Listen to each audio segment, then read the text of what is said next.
YouTube, how's it going? NateGrit321 back again with my April pickups video for you. But first, I want to remind you guys, if you didn't see my last video, I'm on Twitter now and you can find me there. Same name as my channel, NateGrit321. If you want sort of day-to-day gaming thoughts and updates from me, pickups when I go out to flea markets and things like that, I'll usually tweet about it. Any deals I come across at stores or anything like that.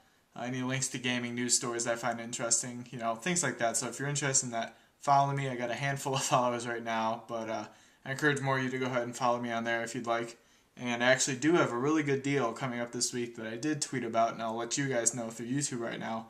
Next week, starting May 1st, through that whole week, Sunday to Saturday, Portal 2 is going to be on sale at Kmart for $35. It's almost half off already, and it's only been out a week.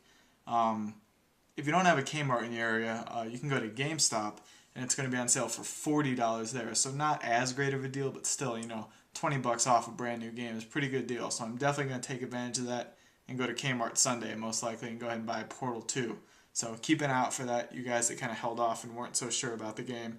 35 or 40 is a pretty decent price to pick it up for. So you're welcome. But yeah, more deals like that I'll be putting up all the time on Twitter, good ones that I find interesting. So if you want to hear more of that kind of stuff, go ahead and follow me, NateGrit321. I'll link it in the description box. So anyway, without further ado, let's go ahead and get to the April pickups.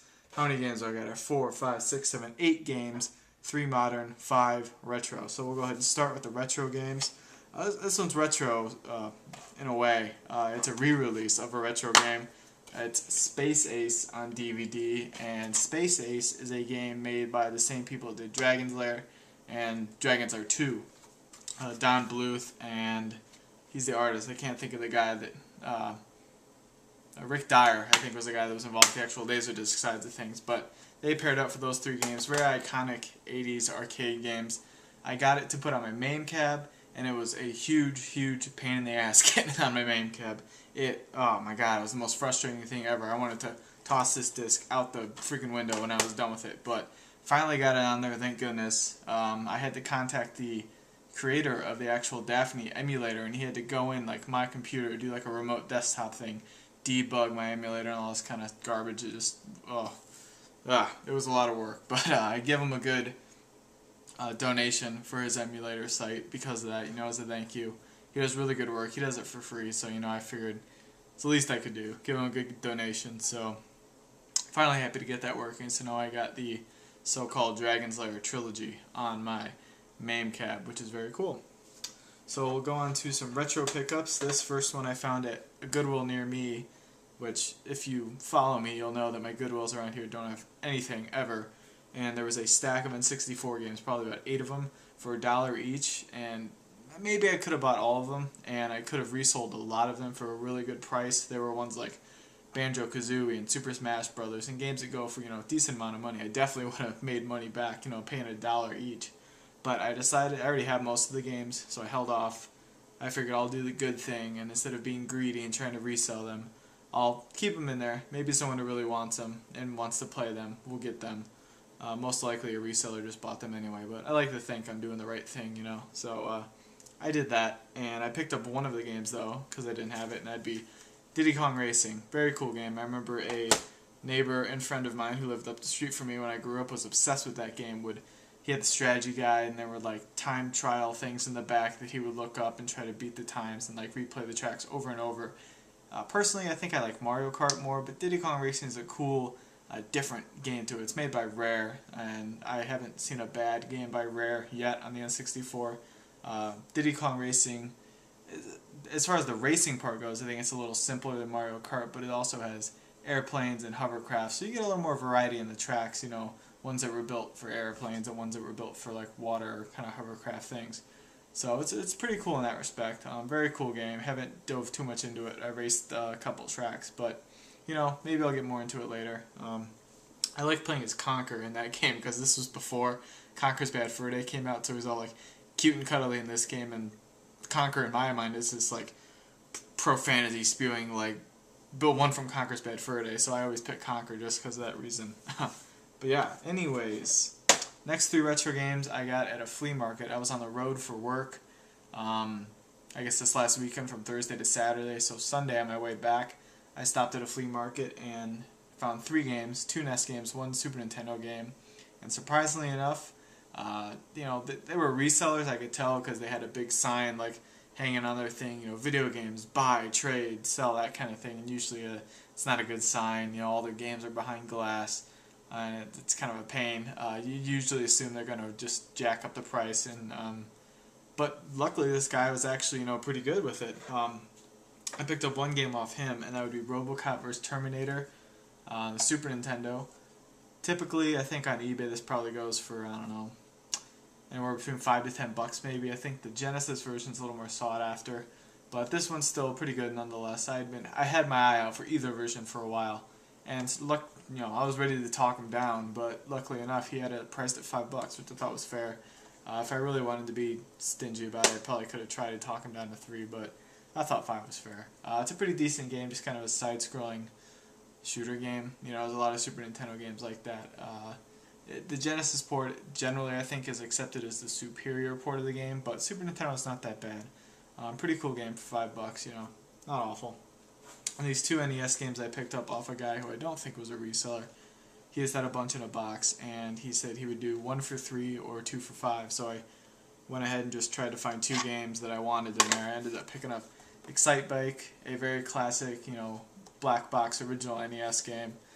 Pretty simple gameplay. There's not much to it, honestly. But it's still good for the kind of iconic. It's got really iconic music, at least for the NES. It's an NES classic, so I had to pick it up just for that, really, even if the gameplay itself leaves a little bit to be desired.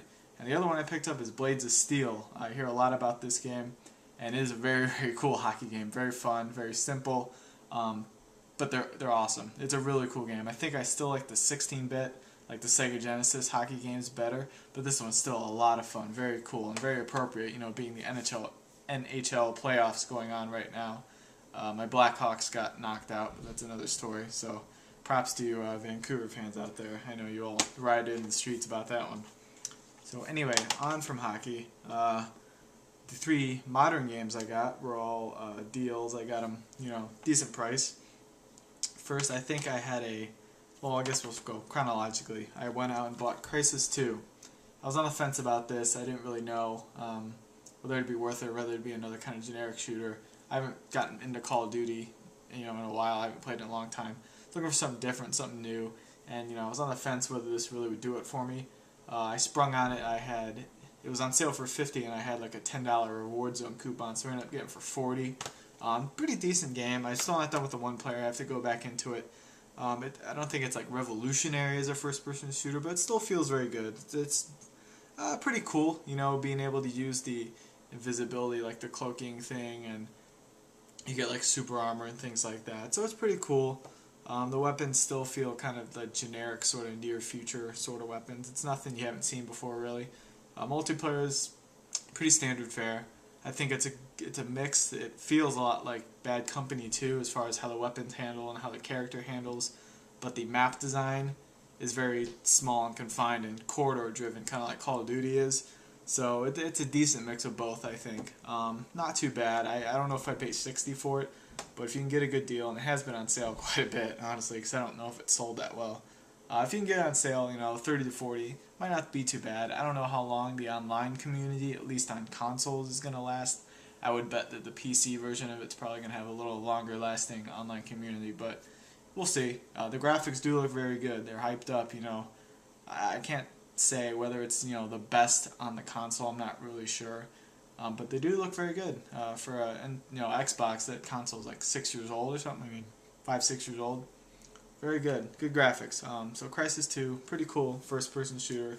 It'll tide me over until, Battlefield 3 comes out or something like that. I'm planning on building a gaming PC for that, so hopefully I'll get that by the end of the year. But, this will tide me over, and maybe I'll find something cheap halfway through the year. But anyway, for getting that, I think I earned another $10 reward zone card. I don't know, something like that. I had $10 off somehow. So I went ahead and bought Rock Band 3. It's $20. I got it, $10 off. So for $10, Rock Band 3. Not as fun to play because I don't have my college roommates and friends here with me. We would always play the Rock Band games on weekends if we were drinking or something like that. This is just a fantastic party game to play. Really cool. Not as fun, just doing it by yourself, but still cool nonetheless. I love all these kind of rhythm games, the Rock Band games. Guitar and drums are what I do pretty much. Pretty cool song selection. I like the fact that they're all available to you from the start, so you don't have to go through single player and play all like the crappy songs you don't like just to get to the handful of good ones at the end you like. They're all there for you from the start, which is good. One, I get why they did it, but it's really inconvenient that to get Rock Band 2 songs onto this, you have to pay $10, which at face value sounds like, what the heck, why would you pay $10 for something you already have? But it's, you're like renewing the licensing fees or whatever for the music, so and it kind of makes sense, but I didn't do it. If I want to play Rock Band 2 songs, I'll just play Rock Band 2. But yeah, that is a little inconvenient, but I get why they did it. Yeah, that's the one gripe I have. Obviously it's kind of the same game as the previous one, so there's not that much in the way of innovation. I'm hoping the keyboard accessory drops in price because I'd like to try that out. I think that'd be a lot of fun. There's a lot of cool like kind of 80s arena rock like Whitesnake and stuff on here that would be funny with like the synthesizer keyboard, things like that. I think it'd be pretty funny. But yeah, so looking for that to drop in price. That's still like $70. But we'll see. Eventually I'll get that, and I don't know. I haven't played it a whole lot yet, so we'll see. Once I get that keyboard accessory, maybe that'll get me going into some of these songs. And the last modern pickup I have, a strange one. I don't know. You might not expect it from me, but it's a Tiger Woods 12 kind of hidden on the bottom. That's funny how they sort of put Tiger Woods down and hid him behind this giant Masters stuff. I guess EA Sports frowns upon cheating on your wife and just being sexually all over the place. But anywho, Tiger Woods 12, the Masters. I like golf games. I like realistic golf games. I like kind of Mario Golf. I wouldn't, not arcadey, but kind of like fantasy golf games. It sounds kind of weird, but I like any kind of golf games because I play golf in real life and I've played it since I was a little kid, and it's just fun. I don't know. They're really simple to get into, and you can it's just, I don't know. I relate to golf, I guess. Like I said, I've been playing it for a while, so I like golf video games. But yeah, it's a cool game. Good graphics. It has move support. I've heard it's kind of iffy, so I don't have a move anyway, but it works fine with the controller for me. It's fine. I'm going through the career mode, which is interesting. What kind of is lame on it though, it'll have a calendar of like different events, week by week something different comes up. But although it's on the calendar, it's DLC, so like it'll say, oh, next week you gotta go to TPC Sawgrass or whatever, and then you'll go and try to play it. It's like, oh, you don't have the course, but we're like teasing you with it, like, oh, it's this week, but you have to buy it to play it. So that's kind of lame, I think, but it's EA, so I don't know what you'd expect from it. I probably won't buy them, really. But yeah, that's an option there. They're kind of expensive, honestly. It's like a $30 bundle for all 14 courses or something like that. That kind of stinks, but maybe that'll drop sometime in the future and I can get it quick later. Who knows? But anyway, I guess that was all my pickups for April. I'm going to try to go to the flea market tomorrow, which is technically April, I guess, but I'll include it in my May pickups if I get anything. LA Noire comes out in May. I will most likely get that day one. And the usual, like Portal 2 I said I'd probably buy. So the usual on sale games I'll most likely have in there too. So stay tuned. Follow me on Twitter. Link down there. And for now, NateGreat321, sign in.